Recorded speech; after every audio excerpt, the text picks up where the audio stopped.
For today's video ay magluluto ako ng burger alamang. Ito yung mga ingredients sa burger alamang. 500 grams na fresh alamang, 4 na pirasong tinadtad na patatas, 4 na butil na garlic na tinadtad, 2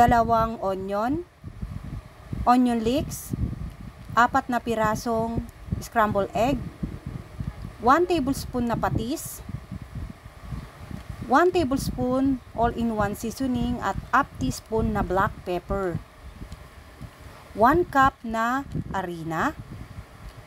Ngayon naman, pagsamasamahin na natin lahat ng ingredients. Ilalagay ko na yung alamang na 500 grams. Isunod na natin yung 4 na pirasong tinadtad na patatas.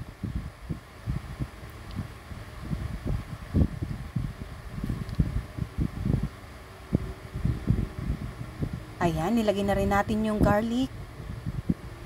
Sunod naman, sibuyas.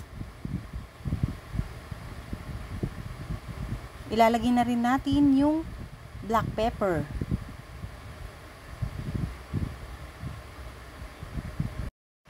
Sunod naman, ilalagay na natin yung patis na 1 tablespoon. Pwede pa rin po kayong magdagdag ng patis kung kinakailangan, kung natatabangan po kayo.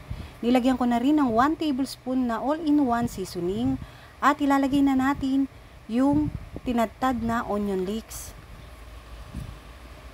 Tapos ilalagay na natin yung 4 na pirasong itlog.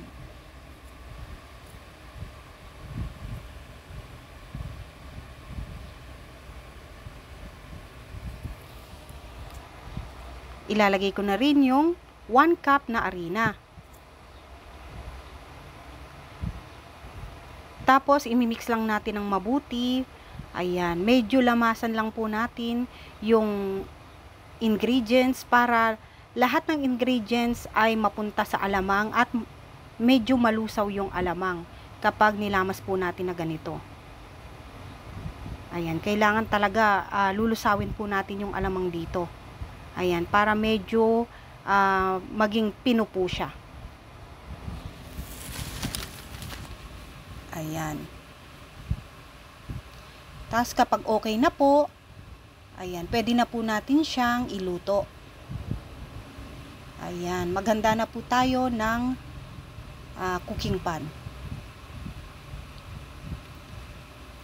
Ayan, nagpainit na rin po ako ng cooking pan. Tapos nilagyan ko siya ng half cup na mantika. Painitin lang po natin. Ayan.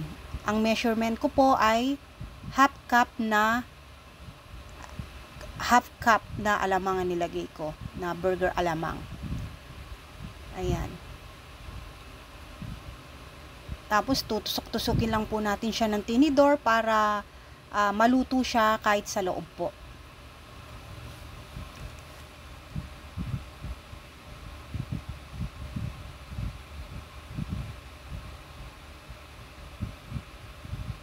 Ayan. Kailangan po ay tutusok-tusukin po natin siya ng tinidor para yung loob niya ay maluto. Mahinang apoy lang po ang gagawin nyo para hindi po siya masunog at maluto po siya kahit sa loob po. Ayan. Luto na po ang ating burger alamang. Next naman, gagawa pa po tayo ng isa pa. Magpiprito pa rin tayo. Ayan. Ganyan lang pong gagawin nyo. Paulit-ulit nyo lang pong gagawin yan kapag magpiprito po kayo. Para pantay-pantay po ang laki, i-measure nyo po siya ng half cup. Nasa sa inyo po kung gusto nyo pa po ng mas maliit lang, pwedeng 1/4 cup lang. Ayan. Ganyan lang po kadaling magluto nito, guys.